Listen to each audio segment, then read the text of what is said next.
My ex-mother-in-law sent her church friends to harass my daughters and I. I have now exposed her family to her church community and she's getting shamed and shunned at church. My 46F daughters, 17 and 15, have a strained relationship with my ex-husband's parents, 78M and 80F. My ex passed away in an accident last year and we've had some major family drama since due to his cheating and him leaving 2 boys born with his affair partner orphaned. She also died. Part of the drama has been my ex-in-laws trying to get custody of my daughters and them also trying to live with us. First one we're going to court over, second one will never happen. Where we live there's a weekend market with fresh produce, eggs, meats, and other products straight from farmers. This week was extra special since it was my youngest birthday.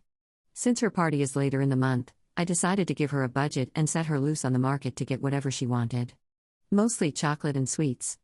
After an hour, I did start getting worried, and just before I called her, she called me. She was crying, saying some weird people have cornered her.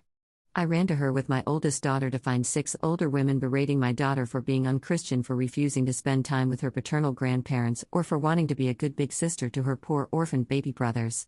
My daughters are the ones that found out about my ex cheating and the babies, so they aren't fond of the kids. It's trauma and they are working with a therapist. I got between the group and my daughter, telling my eldest to go pay the stuff her sister had and to go to the car. Then I turned to the women, some who I knew from when we went to my ex-in-law's church, and ripped them a new one. They told me I was worse for refusing to obey my ex-in-laws like a good Christian wife. Eventually the screaming turned too loud and we were all asked to leave the market. I met with my girls in the car, the women following me like a group of vultures. I managed to get in the car and drove away. After my girls went to bed, I got online to talk to another member of that church that I'm in good terms.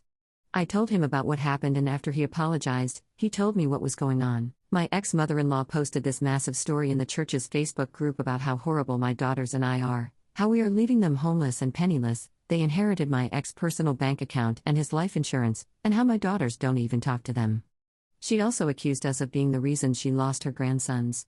The boys are now living with distant relatives of my ex-husband. Basically, it was a sob story worthy of a Hallmark movie. And of course, they were getting all the love and support from the more extremist members of their church. This church and its members are a bit annoying, especially with LGBTQ+ topics, but they have a small saving grace. They are incredibly strict about cheating. It's a big no-no, be it from a husband or a wife equally. Now, how did she get around blaming me about affair children without exposing the cheating? She claimed the other woman was our surrogate since I was unable to have more children. Then said I didn't want the babies because they were boys. Which is absolutely disgusting to be accused of. Well, I decided it was time to clean up this mess, and since I was mid-divorce when my ex died, I had all the evidence needed. And since the divorce wasn't completed, I don't have any legal ramification for releasing all the evidence. I was off the next day and went to a print shop to get copies of all the delightful pictures of my ex cheating, his text conversations with his affair partner, the ones with his parents confessing to his cheating and getting support from them, my ex-in-laws harassing me about the divorce, and my coup de grace, all the emails and text messages of them bullying my daughters about their baby brothers.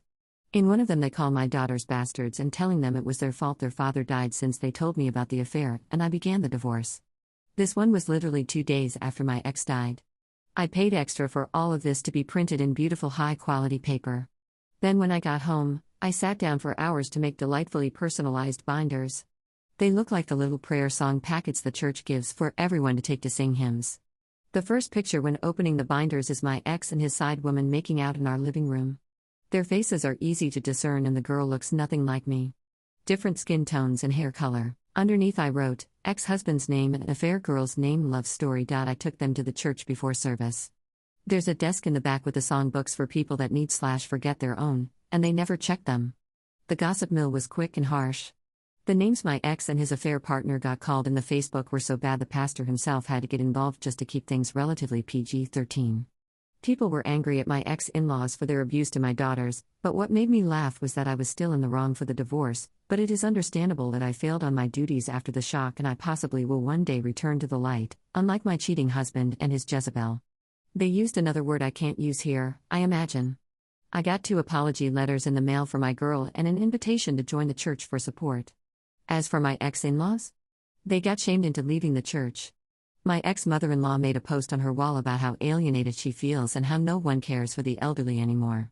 How she wished her great son was still alive since he would have taken care of her and her husband. With what money, I don't know, since I was the breadwinner. Explanation on the will: my ex-husband had a will that named his parents as beneficiaries. As far as I was aware, he had told me he had named our daughters, not them. I never pushed for me to be the beneficiary, as my own will has my daughters as the beneficiaries, not him.